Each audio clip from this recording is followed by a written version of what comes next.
Sztanyo, what is going on? Happy Sunday evening. Welcome into Team Sztanyo Live, where we are talking all things about living in Cincinnati and life in the area, some real estate. We got a lot of news to hit tonight. We need to maybe even talk about the Bengals and see what's going on there. I mean, we got the W, which is good. A lot of concern about Joe Burrow's toe. That is not so good. So you take the good and the bad with living in Cincinnati. But lot to cover tonight. Excited to be here. This is my first time going live in the home studio. So it looks a little bit like the studio from before, but it is now. I don't have to drive to it, which is fantastic. So glad to be here for the first time and excited. It's been a few weeks since I've been able to talk to you guys and go over some real estate things. We're going to cover tonight, is the buyer's market hitting too late?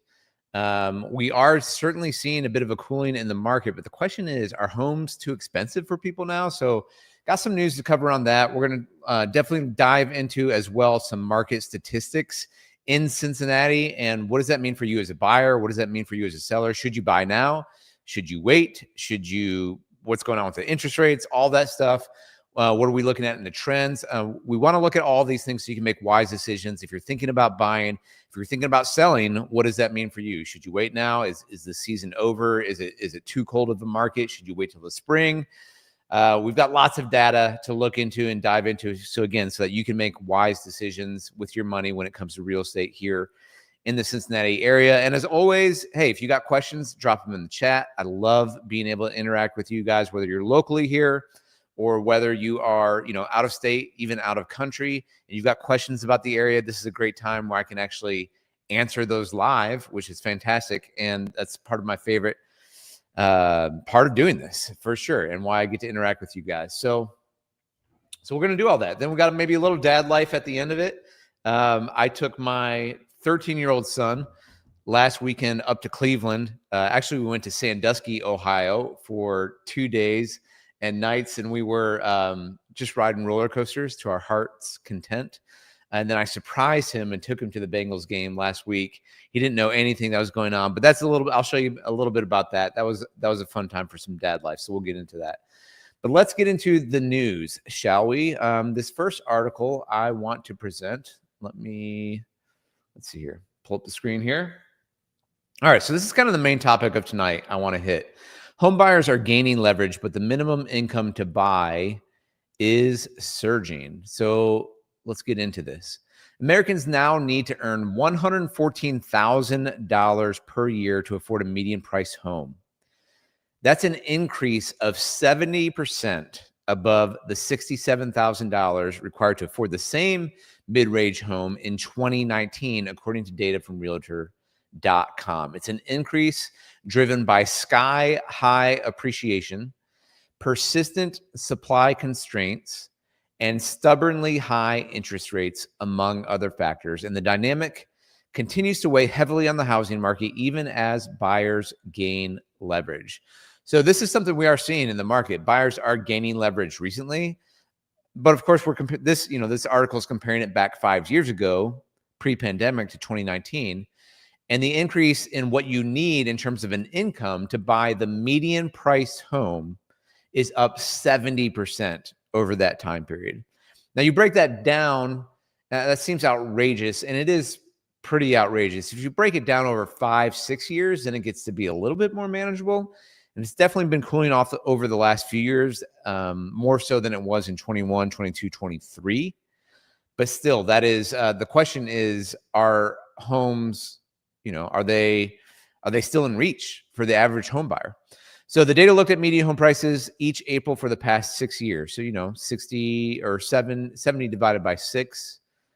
Well, what do we got? A little over 11 there, close to 12% per year in terms of the median home price going up.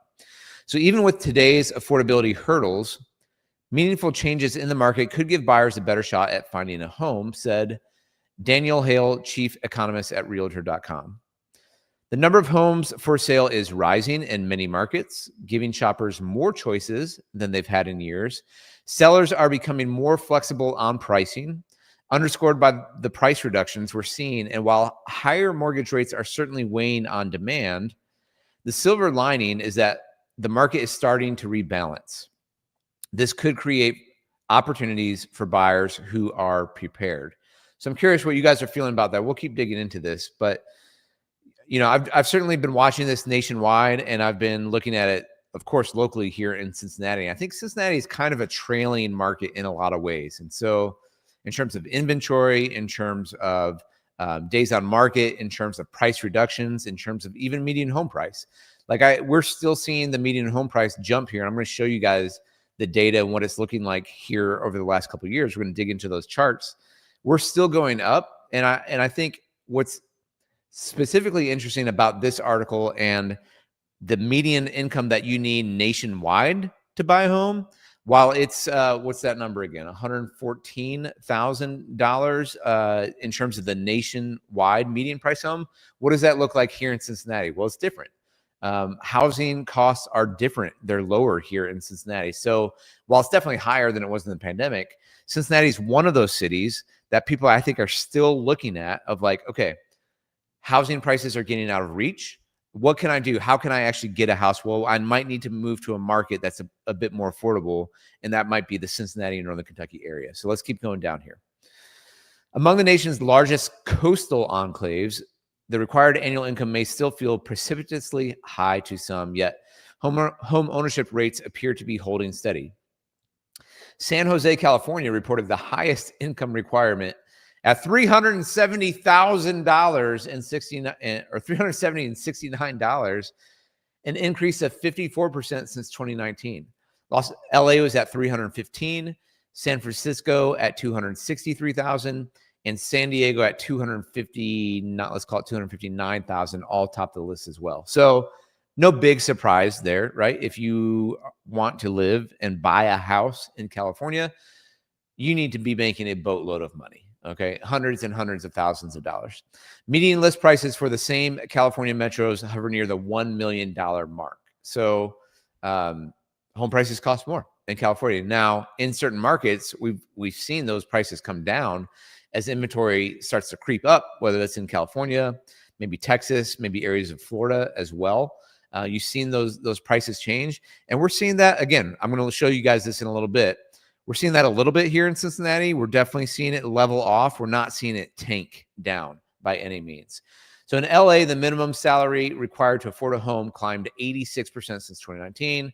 San Fran required a 30% increase, and San Diego 73%. Now, this chart's interesting. Let's see if I can zoom this in for you guys. Here's where home buyers need the highest income threshold. So no huge surprises on here, right? San Jose, Los Angeles, San Francisco, San Diego, Boston, New York, Seattle, Sacramento, Washington, D.C., and Portland. So required incomes in those areas, 370, 315, 263 in San Fran. Boston is 232. New York is 208. That's a deal right there, right? Seattle, 206. Sacramento, 167. Washington, D.C., 164, and Portland is $162,000. That's the median amount of income needed, or that's the income needed to buy the median amount of house in those areas. Okay, so in many areas, wages have not kept pace with home prices. According to 2024 report from the Economic Policy Group, nominal wages increased roughly 34% between 2019 and 2024. So incomes have gone up. They just haven't kept up with the amount of appreciation that we've seen in homes. And obviously, that's what's kind of led to this affordability crisis. That's led to this issue of, can I still buy a house, right? That's the question on a lot of people. And for the younger generations in particular, it's harder, whether that's millennials or, Gen Z. It's like, how do I save up for this? How do I actually break into this, get that American dream versus renting for my entire life?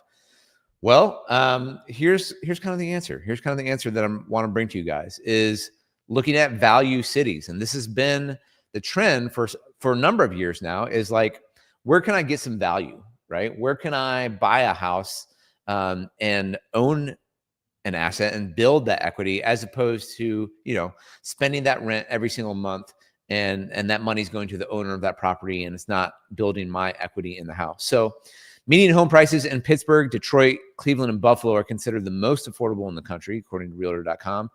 In Pittsburgh, where the median list price is $243,000 for a house, the annual salary threshold needed there is $64,000. So you can move to Pittsburgh. The median list price there is $243,000. The threshold for annual salary is $64,000. Detroit, homes were comparable with a median price of $253,000 and estimated required earnings of $67,000. So let's just go down this list here and take a peek. I don't think Cincinnati's on the list, but I'll show you what our numbers look like in a little bit. We kind of slot right in here between Louisville and Oklahoma City with our current median. So we can make that math work around $85,000 for Cincinnati.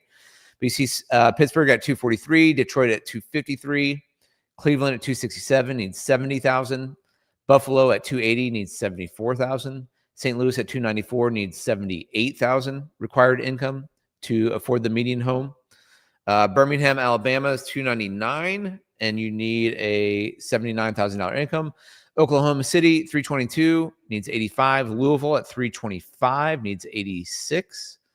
Indianapolis at $329,000 is $87,000. San Antonio at $339,000.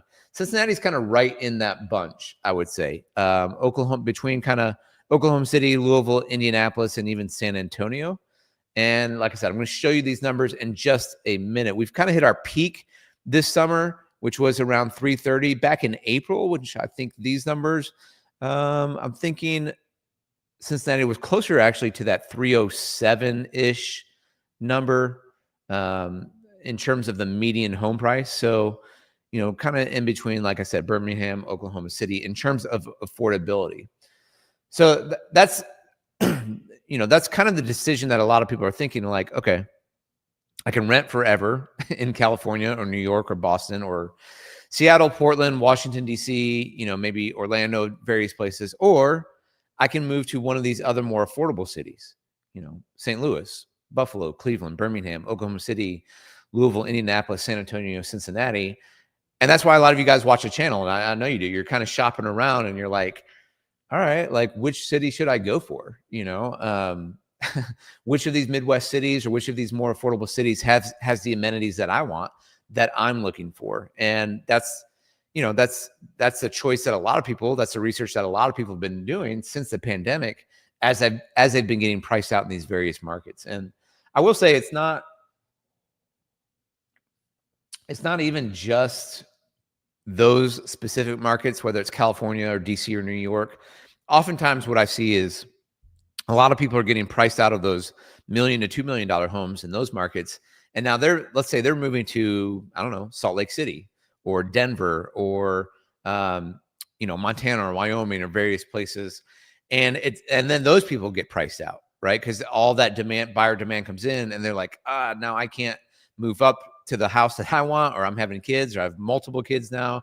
We need a bigger home, but I can't buy an $800,000 home in Salt Lake City. And then maybe there's spillover from there into the Midwest. That's pretty common, I would say, when I'm talking to people who are looking to move here. It's like, hey, I got priced out. It's a $800,000, it's a $900,000, it's $1 million house for 2,000 square feet where I live. Well, here in Cincinnati, that same 2,000 square foot house might be $350,000, $400,000, $450,000 in that range. Very different, right? And so now you're like, okay, where's best for my family? Which city has the amenities that I want? So let's keep rolling down here, and then we'll get even more into the stats. But with listings up 30% compared to last year, surpassing April 2020 levels, income thresholds could come down slightly, especially in certain regions. So the West, 41%, and the South, 33%, led the way in active listings growth. Certain metro markets saw the biggest local gains, among them San Diego, San Jose, and Washington, D.C. So what they're talking about there is the amount of houses that are coming on the market in the West and in the South.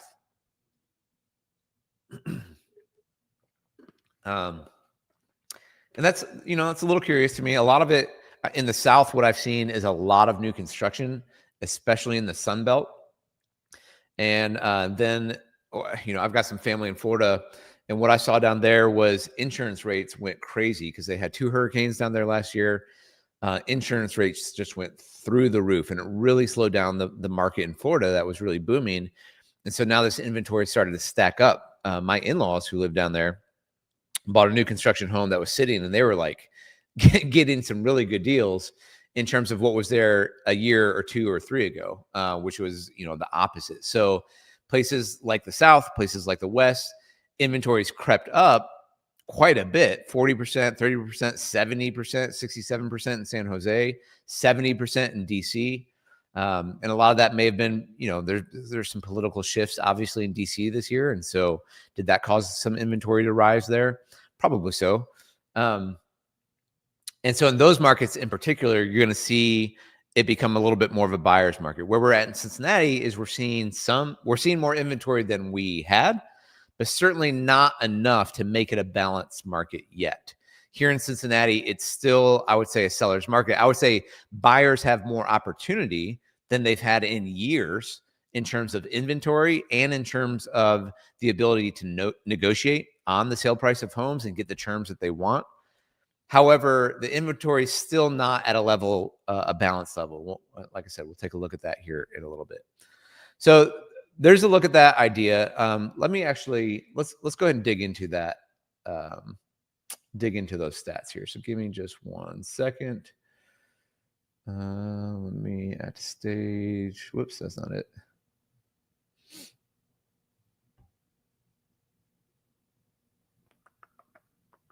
Let me do this. Share screen, this window right here. All right, here's what I want. Okay. So if you've been on these lives, maybe you've seen these charts before. If not, I'll kind of walk you through them here a little bit. The first thing we are looking at here, and I pulled this data going back 2 years. This is the Cincinnati area from the Cincinnati MLS. And I took the counties that see the most amount of sales by far. So Claremont County, Warren County, Butler County, and Hamilton County. These are all on the Ohio side. Though I will say that the Kentucky stats generally are very close, at least in the northern Kentucky area. Pretty much follow what's happening on the Cincinnati side, but it's 2 different MLSs. So I'm just showing you one piece of data here on the Cincinnati side. What we're looking at right now is the median price for sold homes going back over the last 2 years, from August of 23 through August of 25. Okay. So 2 years ago in Cincinnati, that median home price in August of 23 was $293,000. That's right here. This dotted line in the bottom right there. 2 years later, it's popped up to 315. So over that time period, what you've seen in Cincinnati is prices have not come down. Okay. Over that time period, it's been a 14.6% increase. So if you want to break that down, roughly a little over 7% each year in terms of the median sale price in Cincinnati, the growth over the last 2 years. So 14, actually closer to 15% over the last 2 years. So about 7.5% increase each year from August to August in Cincinnati, Ohio. The peak hit in June and July were really close. They both kind of hit their peak numbers in June and July. And I want to point this out here in, actually, let me go back to this so you guys can see it a little bit bigger. But here in Cincinnati, this is a very kind of normal seasonality that we have here in Cincinnati. Let me try to, let's see, can I make this bigger? No. Which is, we hit our peak in terms of median sale price, generally speaking, in the summer, right? Home prices start going up. They really start going up in February, March, April, May, but they hit their peaks in June, July on a normal year. Now, this was all messed up in COVID. It was very different that year. But on a normal year, you're going to see that peak in June, July, and usually start to come down in August, okay? And we see that here in August 24, where the peak was in July of 24, and then the prices started coming down in August. Same thing here. They usually go consistently down through the end of the year. Sometimes there's little blips depending on interest rates and what's happening there. They usually hit their low point in terms of the median sale price in January, almost every year. And again, these are sold homes. So part of that is the homes that probably went under contract in December. So it makes sense. Not as many people out there shopping for homes when they're trying to get all their Christmas and their holidays done. And so January tends to see the low point. And then it goes up usually every month until the peak of June, July. And we've peaked. So now we're here in August. We hit a peak median sales price of $330 in July. And now we're back down to $315. That's a pretty big jump, actually, from July to August. You can see that again in 23. August was higher, and then it went down September, October, November into the winter months. So what does that mean? Well, first of all, I'd say I'm definitely feeling that. I would say that median price is a pretty big jump down, and that's something I felt from my listings. And it tends to happen this time of year, especially as families are getting back into school. There's less buyer demand that's out there. And so, with less buyer demand, usually we start to see some price reductions come down from the sellers at this time of year. So as a buyer, what does that mean for you? Well, you can basically expect that from now until the end of the year, you're going to see the median sale price consistently come down, basically all the way through January, a little bit each month. Okay, so that's good news. So you do have a little bit of buyer power there from here to the end of the year. Now, the downside is there's usually a little bit less homes for sale this time of year. If sellers didn't get what they wanted, sometimes they'll pull that back. They won't leave it on the market through the fall and the winter. Maybe they'll try to relist next year in the spring when they can kind of ride that wave of the higher home price. That happens a good amount. Now, I wouldn't say no homes are sold. In fact, let me show you this chart right here. Here is the actual amount of units sold. And there's a couple of things that are interesting to me. Again, you can kind of see the seasonality where it really dips down in the winter months, December, February, January, but it's not like it crashes down, right? It comes down gradually and goes up gradually. And so usually those numbers overall in terms of units sold from the peak to the low point is maybe a difference of about 30%, okay? So the peak in terms of and by the way, the red bars that we're looking at here are the amount of homes for sale. The green bars are actually the amount of units sold. And what these numbers are saying are over the last 2 years, the amount of homes for sale is actually up 47%.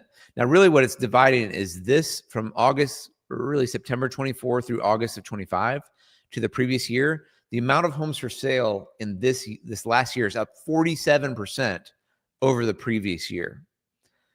That's a lot, right? That's a lot of more inventory coming on the market here in the Cincinnati area. So that's a good thing for buyers. If you have more inventory, more supply, even if the demand's not keeping up with that, then prices should come down, or at least they should be leveled off, right? And not going up as high as they were. And so the amount for sale has been up 47%, while the amount sold is only up 27%. So there has been more purchases this year over last, but not as much as the amount of inventory that's come on the market. And so what is that? Well, there's been such low inventory. A lot of that has been due to interest rates. And that's not just here locally. That's here nationally.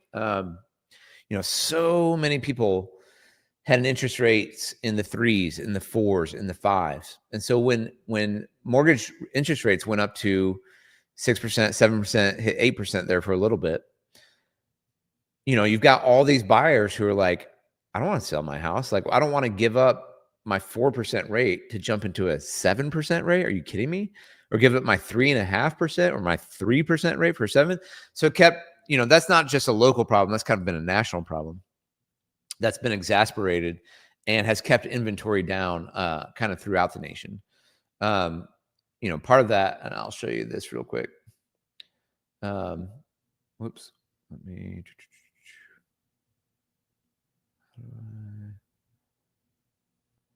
bring this article back up. So I showed you this one. home buyers are gaining leverage. But the other piece of that is 2 generations are making a bet on housing. It may not pay off. I'm just going to hit the highlights here real quick, but it's this article I found interesting, that most Gen Z and millennial home buyers are relying on future refinancing. Experts predict interest rates unlikely to drop significantly soon. Housing prices have soared, with median prices up 31%. But a lot of this was also talking about boomers who are kind of holding on to their houses and not wanting to sell. Is a lot of what was happening here. So with that, that's kept inventory down. And basically what this was saying is, like, a lot of millennials, the people who are trying to buy a house, they're like, look, I know that this is a larger percent of my income. You know, the percent of what your mortgage, your all-in housing price is compared to your income, that's at the highest it's kind of been in a long, long time. But a lot of people are like, it's not getting any better, right? Home prices aren't coming down. So I'll take the risk. Yeah, I'll push it to that 35%, that 37, that 38, even that 40% potentially of my income, because I want to get into the house. You know, I want to start building the equity. And ideally, hopefully those rates will roll back. They'll get back into the 6s, back into the 5s. I can refinance then. And that's a bet that a lot of people are making. You know, even home new home builders a lot of times were kind of selling on that bet. I've seen the incentive here locally a lot with Fisher Homes and their in-house lender. I think I've seen it with Dries Homes as well, but definitely Fisher Homes, where they will let you, if you go with their financing, which is usually the best financing for a new build, is to go with their lender usually.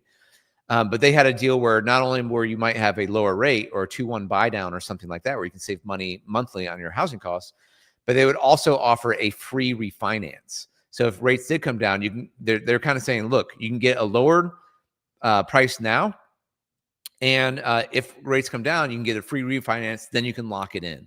So you might have that 2-1. You know, you might have a lower rate for 2 years, but you're kind of rolling the dice. Like, hey, will rates come down at least into the 5s over the next 2 years? And a lot of people are saying, yeah, I'll take that. I'll take that gamble. DR Horton, by the way, I've got a video, should be coming out with them soon.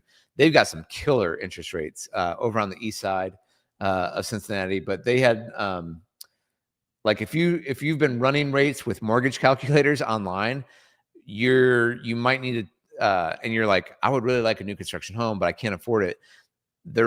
What they were doing with their rates is so good and so strong that you're able to buy much more than you thought you might be able to afford with your monthly payment based on how low their rates were. So if you're interested in that, let me know. I'll try to get that info out soon. Let me get back here. Give me 1 second. Let's see here. Stop. Drop.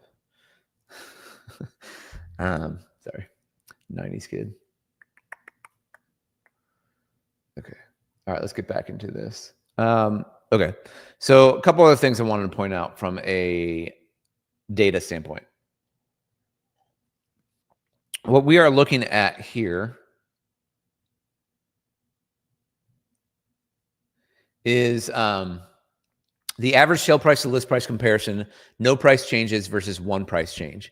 And so this is more of a chart for what's going on with my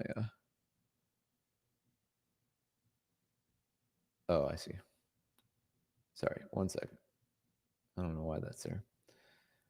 This is a little bit more of a chart for sellers, but what this is saying, let me try to break this down for you, is if you're a seller and you price your home right, if you have no price reductions, then on average over the last 2 years, your sale price was 100.2% to the list price, meaning you're going to get more than your list price if you price it right. Now, that is coming down a little bit here this year. However, if you have to make at least one price reduction, then that drops from 100% down to 97.6%. Okay. So you're losing, 3%, around 3% of the purchase of your sale price of your home. So $500,000 home, that's $15,000 on average, where if you had to make that price reduction. Now, what I want to show you that's even more alarming here, I would say a little bit, is if you have to make one or more price changes, over 2 years, then that drops all the way down to 93%, from 100.2 down to 93%. So now we're talking, if you have a $500,000 house, 7% on that is going to be 35 grand in terms of the price reduction. So this is, from a seller standpoint, the reason I'm showing this is like, it is really important right now that you are working with an agent and you're not getting greedy on pricing the home, and you're not just looking at the comps from the summer, because I just showed you the sale prices are going to be going down from here to the end of the year. And there's more inventory on the market, and there's more buyer power in the buyer's hand, where if you have to make that price reduction, it's going to be pretty steep. It's going to be a pretty steep price reduction. And you're going to have to get down on average around 7% from where you started from. So that's a big deal, obviously, depending on your house. $500,000 house, 35 grand, $1 million house, that's 70 grand.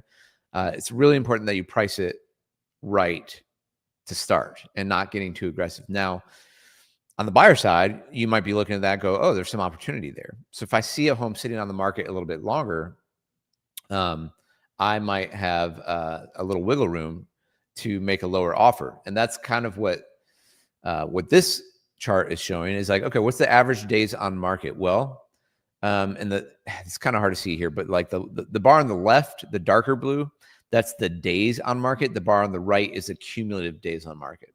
So the cumulative days on market means, let's say you put it out there, but you withdrew it for a little bit, or maybe you made some changes. Maybe you got some feedback saying, your carpet is terrible, so you changed the carpet, or whatever it is. And so that the cumulative includes all the time that was on the market before being canceled.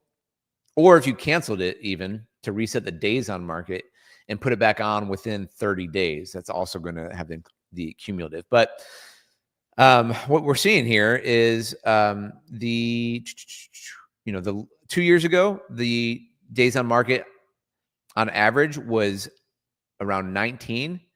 And this year's 2 years later, it's at 23.3. Okay, so you're seeing it steadily going up.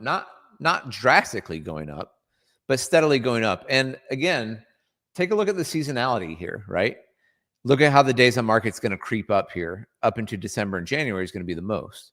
So if we plot where we are right here in August, and we kind of take it back to this, idea of 24 or even 23, note that those days on market's going to go up, up, up, up, up, up, up, all the way through January, up, up, up, up, up through January. So that's not great news. Like I said, if you're a seller, you got something on the market, that's not great news. If you're a buyer, you're looking at that and you're saying, the longer something's on the market, the better chance I have to have some negotiating power. Maybe the more motivated the seller is. Now, the seller might dig their heels in, and that's fine, but they also might not sell the house. And so you're going to see that average days on market creep up from now until the end of the year. So that's going to happen. Be on the lookout for that. Now, this last chart I want to show you, actually two more. I want to pop over here real quick. So I did show you the median price went up. Same thing with the average dollar per square feet. So 2 years ago, the average was $175 per square foot. As of August 25, it went to $190. Okay. So again, up about 14%. So another chart, just kind of a different way of saying it.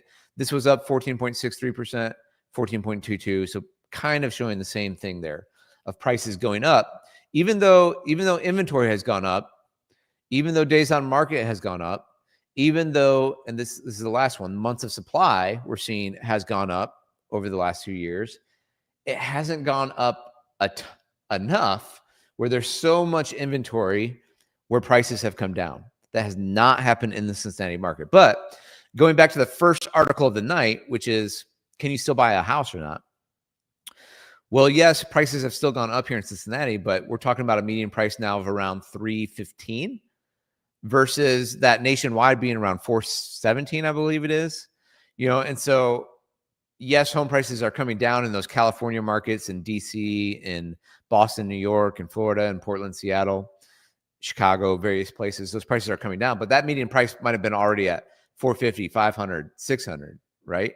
Whereas in Cincinnati, prices are still kind of chugging up, like steadily, slightly, but they're still at $315 for the median sale price. So what can you get for that? You can can you still get in a house in Cincinnati? Yeah, absolutely you can. Okay, is that making sense? Again, guys, leave comments, questions in the chat. Appreciate you guys being on here. Love having you on here. So we'll wrap this up, and then maybe we'll hit a little bit more news articles. Maybe talk a little Bengals here, and then we'll call it a night. So this is the month's supply of inventory. Now, look, in a normal balance market, there's going to be 6 months of inventory. What does that mean? Month supply of inventory. It means if no new houses came out on the market over the course of 6 months, everything would sell. And in this case, where we're at right now is around 1.6 months of inventory. So if nothing new came on the market, everything in the Cincinnati market would sell in about 45 days, 1.6 months. Okay. Those other markets we were talking about where they saw 40, 50, 60, 70% of inventory, I guarantee you their months of supply is probably 2, 3, 4 months of inventory. Okay. Maybe even that 6 months of inventory. Here, we're not feeling that yet. So there's not enough inventory. There's still people moving here. There's still more people wanting to buy houses here. We need to build more, quite honestly. Inventory is an issue here in Cincinnati. It's got to catch up. It's still too low. And so home prices are going up. Now, and so locally, if you're feeling that, you're like, man, home prices are still going up. This is crazy. Nationally, if you're comparing Cincinnati to, trying to buy a house in these other cities where the median price might be 25% more, 50% more than here, you're looking at Cincinnati and you're like, I can get what for $500,000? Like, I can get 3,000 square feet and a finished basement in great school district with safe neighborhoods. Yes, sign me up for that. And that's, we work with people again, time and time again on YouTube, people who are moving here every week who are like, yeah, we are coming. We're leaving Seattle. We're leaving Portland. We're leaving California. And we would like to raise our family in Mason, in Union, Kentucky, in Marymount, in Madeira, wherever. Or we want to live in OTR, or we want to live in Covington or Newport, like whatever the lifestyle is. That price point is still going to be lower here. So month supply is going up. Again, if you track this back through seasonally over the last 2 years, that's why I like showing this chart, is that, you're going to see that continue to creep up here from August to September, October, November, December, before it usually comes crashing down in January. People are like, all right, I made my New Year's resolution. I'm going to buy a house. And then they're off, and then they start buying come the new year. So, or at least buying more. So you're going to see months of supply creep up a little bit here. So through the rest of the year, So, all right, there you go. Questions on that? Let me know in the chat. And we're going to hit a few other headlines here. Give me 1 second.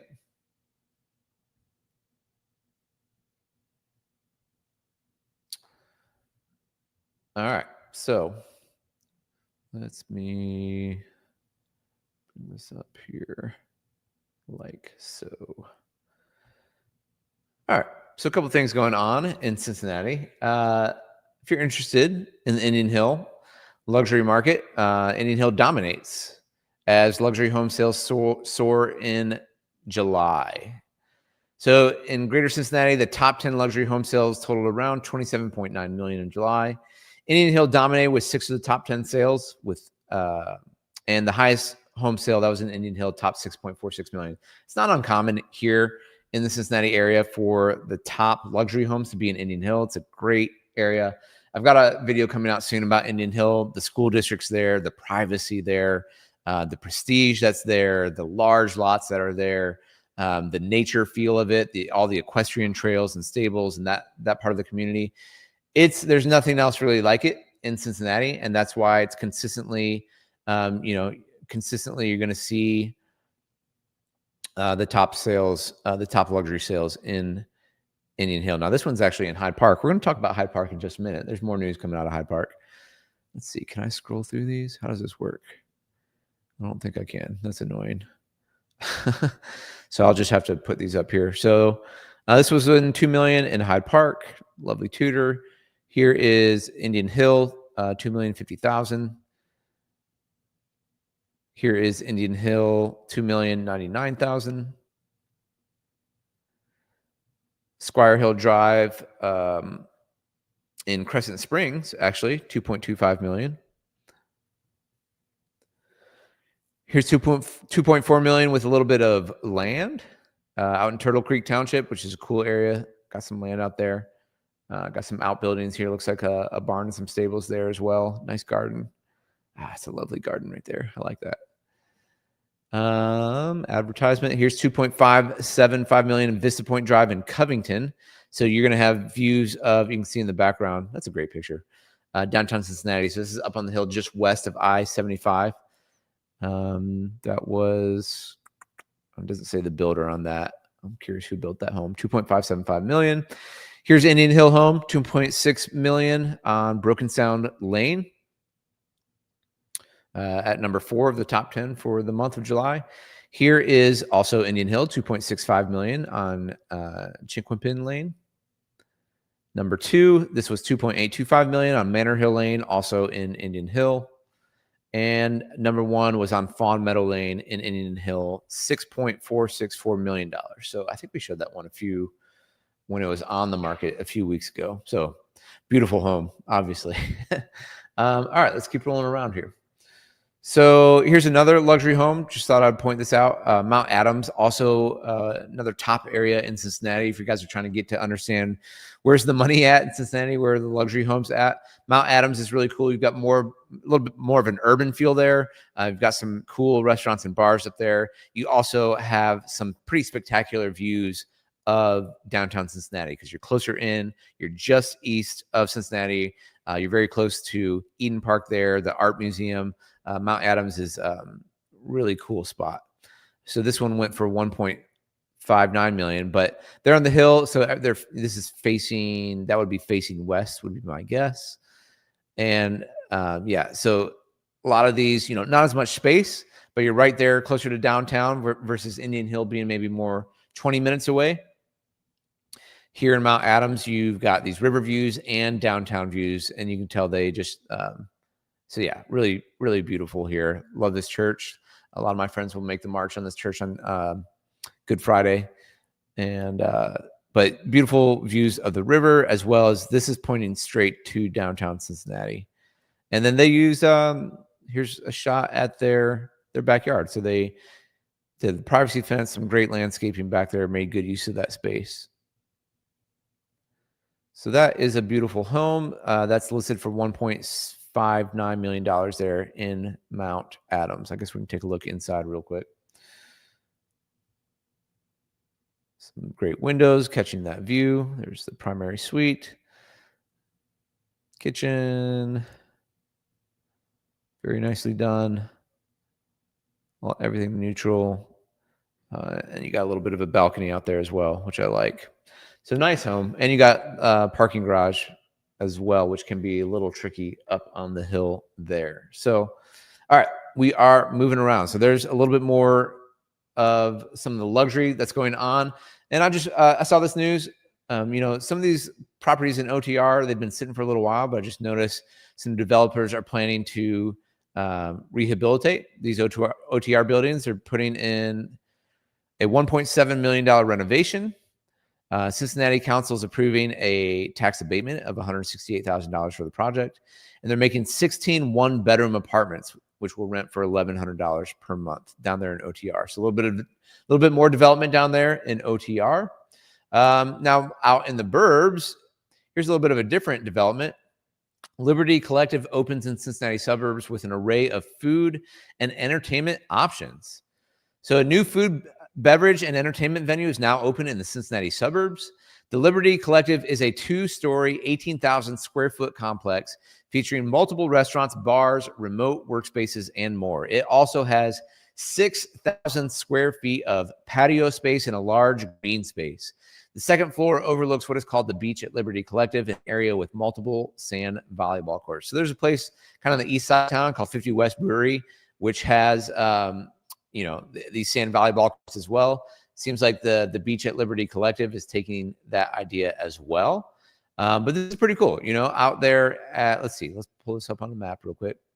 6735, show you guys where we're at. Right by Lakota East High School, right off of Cincinnati Dayton Road there. Just west of I-75, kind of the Four Bridges area up there in Liberty.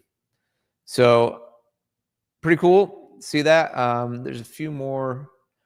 I think there's a few photos I want to click through here because it looks nice. I like the design. What are your guys' thoughts on this one?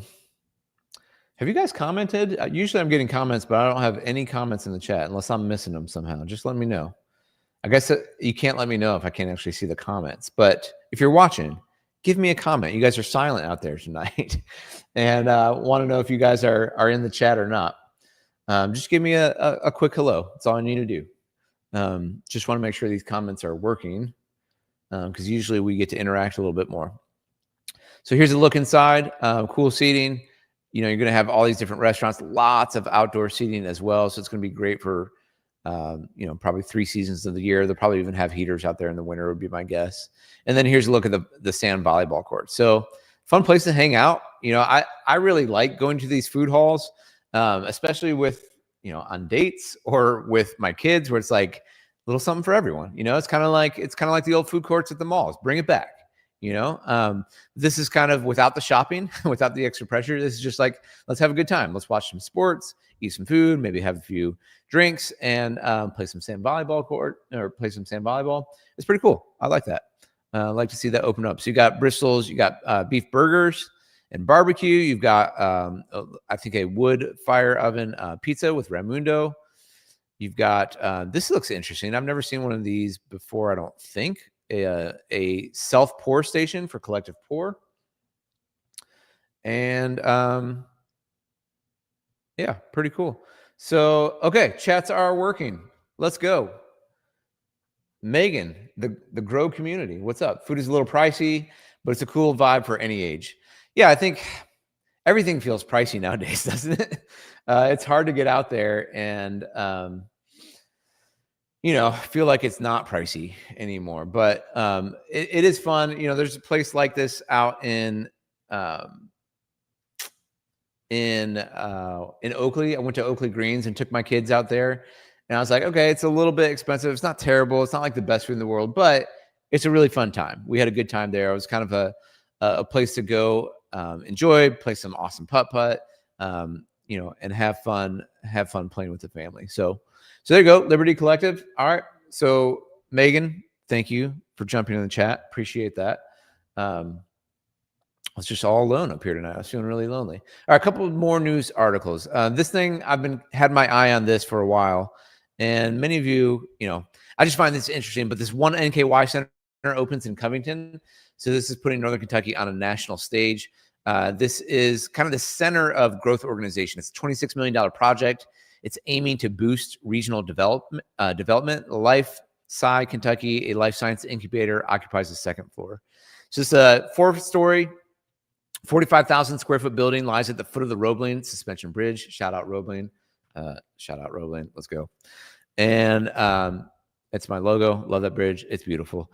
Where Northern Kentucky's future will largely be planned, fueled, and implemented for years to come. So I'm all for this, to bring more minds, ideas, planning, strategy together in Northern Kentucky. So they had a ribbon cutting down there, and this is cool. I'm pumped that this is opened. From a real estate standpoint, it's maybe, I just from a development standpoint, I'm excited about this. I'm excited about getting these different growth organizations in one place.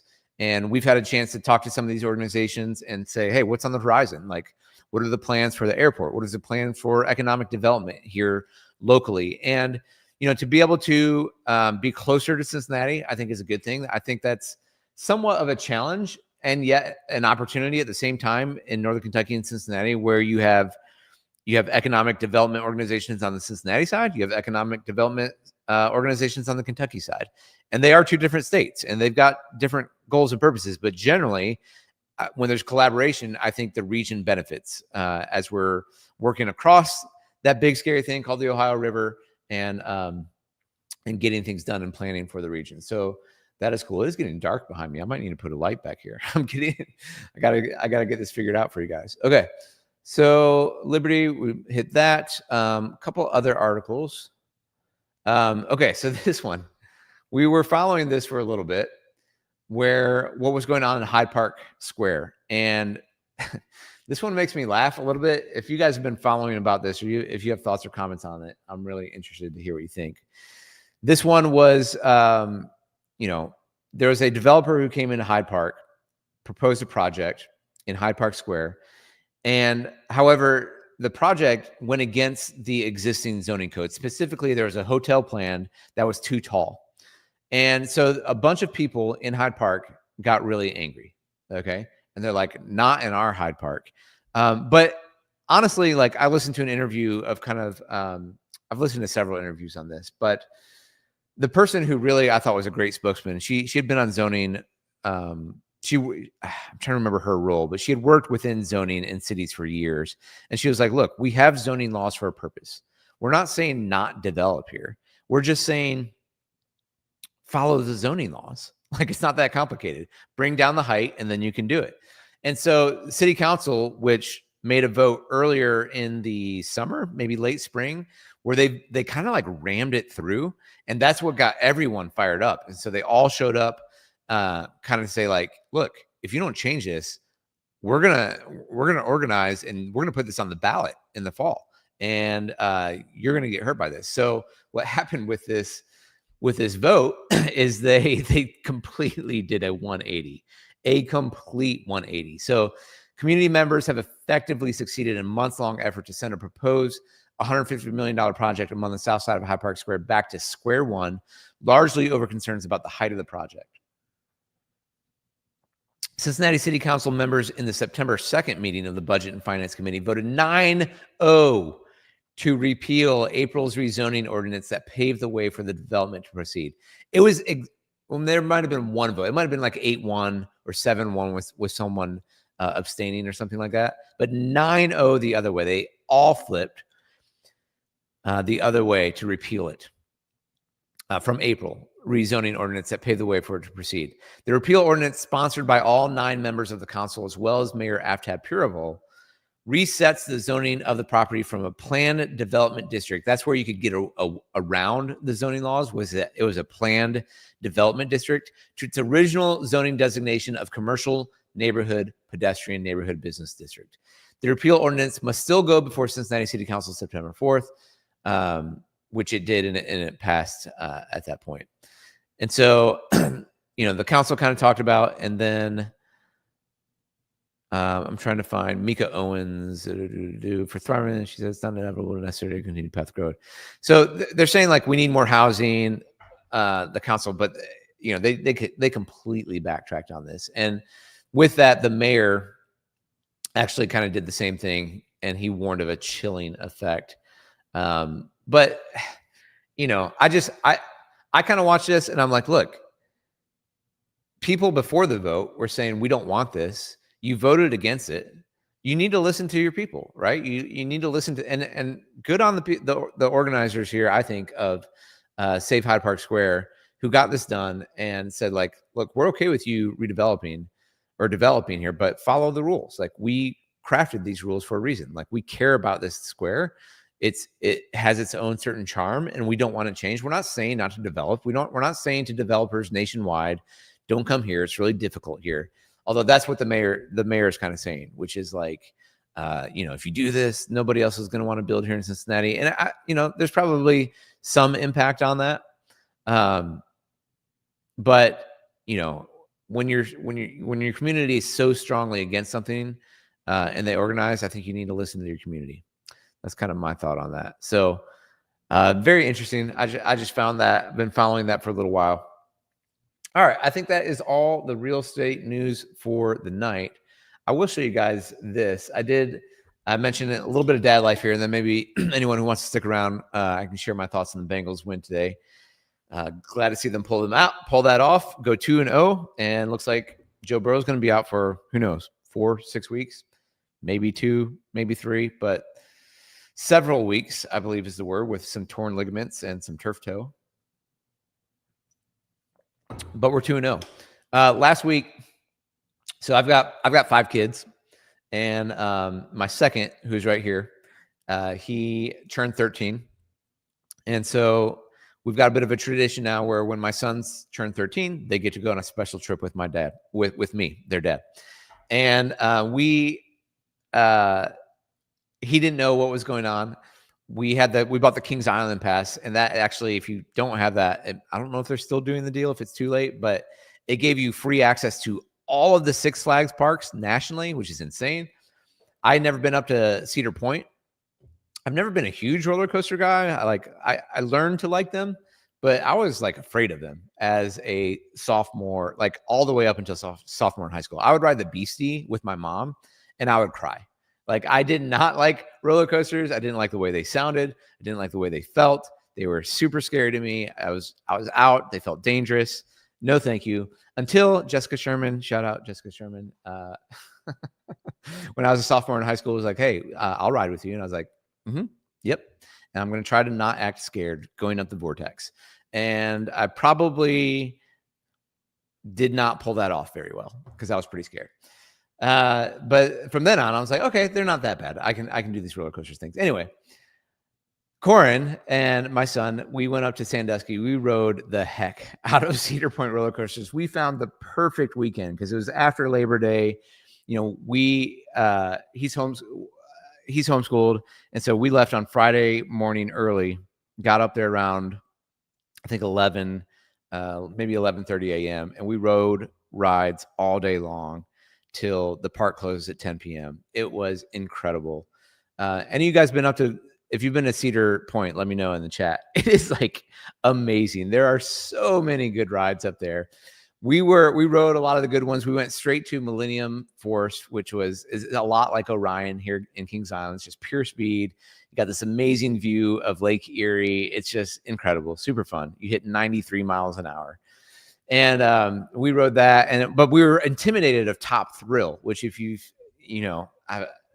ever seen Cedar Point, this thing is like Top Thrill 2. This thing is insane. Okay. This, like, you show up to the park and you look at this thing and you're like, what in the heck do like sane people actually ride this thing? That is absolutely crazy. So you go flying, you launch at 72 miles an hour. Then you go backwards. Then you come back at 120 miles an hour and go over that peak there of 420 feet in the air, which is just like, it's just crazy. Okay. And we got in line to do this thing, and we're like, oh my gosh, okay, we're gonna do it. And out of nowhere, this guy was like, hey, do you want to skip the line? And he gave us 2 fast passes. We didn't buy the fast pass. We didn't have the fast pass. We figured we'd be in line for 30, 40 minutes, whatever. And we're like, are you kidding me? Yes, thank you. That is amazing. We will take these fast passes. Yes. And so we get in line, and we didn't have any time to think about it, right? Because we just roll up, and we get on this thing, and we just lose our minds going on that ride. Like, it was so scary. It was so fun. And we immediately got off of it, and we're like, we got to ride it again, and like, we went crazy. And so we got in line, and we kind of like, our adrenaline was pumping. I have not felt that much adrenaline in a while. And we're like, oh my gosh. So we kind of processed it. This time we were in line. So we had 30 minutes to be like, that was crazy. I can't believe we did that. And so we do it again, and we get on it, and we do this thing, and let's see if I can show this picture. There's this thing called a rollback. So you get on this thing, and you go launching up this like 70 miles an hour. Then you go back up this spike, and you go like, you hit G forces, and then you get enough speed, 120 miles, and you go up this thing, and you just barely make it over. Well, on our second one, we didn't make it over. We got to like right here, and then the whole thing rolled back. And my son and I are like, what is going on? Like, we didn't make it over. We're scared. We're like, is it broken? Like, what is happening? There's nobody speaking on the speakers. But the people who are on the side, there's like this really excited kid who's like, you got the rollback. You got the rollback. And we're like, what is a rollback? Is that good? Are we alive? Is this okay? I don't know. But they reset it, and we got to, basically they reset the whole thing, and then they like cranked up the speed. They're like, these people are not going to not make it this time. So we went super fast and went over the peak, and like so we got basically 2 rides for the price of 1. And then we went over to so the deal is, you guys, this thing is nuts if you haven't seen this. This thing this thing's called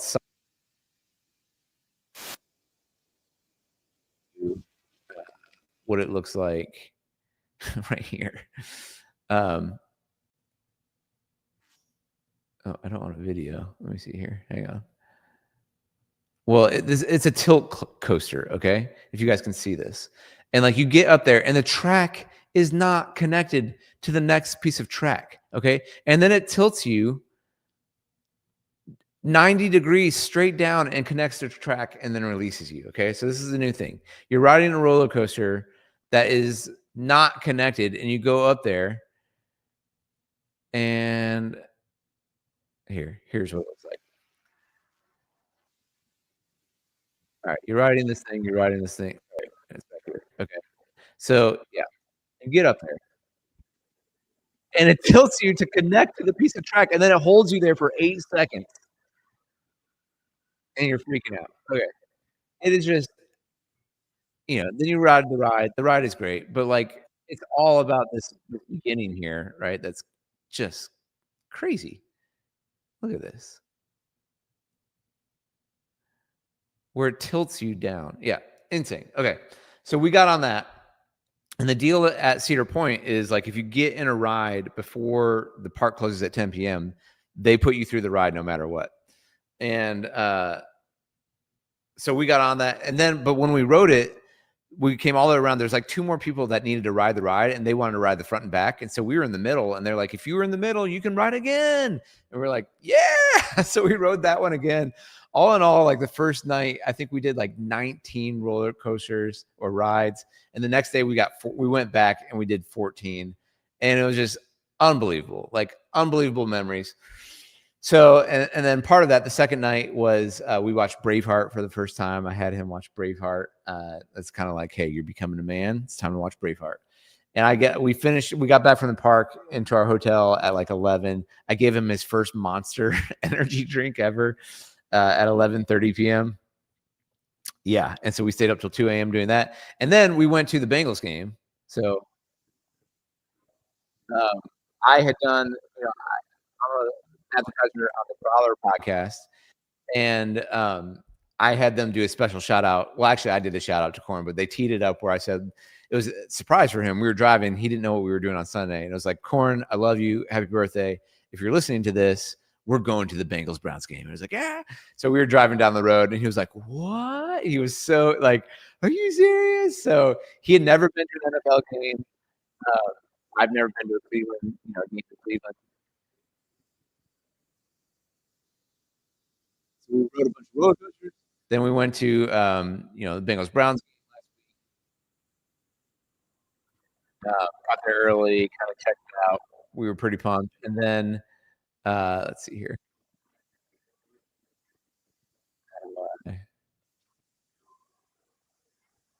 Um, Here's where we scored a touchdown. Yes. So, like, and then right before, see, I don't know how to get, but anyway, right before the Bengals scored or got the last interception to win that game, my son called it, like, called the touchdown, which was absolutely crazy. Where is it here? Did I not post that? I thought I posted. Oh, I must not have posted that. Okay. So I didn't put that on there. But anyway, this was,